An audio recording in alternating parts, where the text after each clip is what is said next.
நம்ம பார்த்துக்கிட்டு இருக்கிற இடம் ஜோத்பூரில் இருக்கிற மெஹரான்கர் ஃபோர்ட்.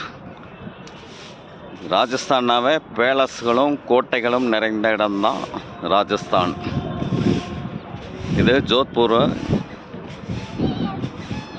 Fort, மெஹரான்கர் fort.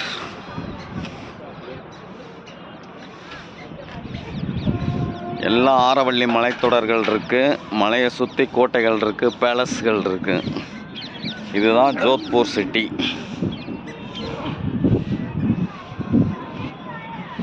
எல்லாம் ப்ளூ கலராக இருக்குது. அநேகமாக இது ப்ளூ சிட்டின்னு நினைக்கிறேன்.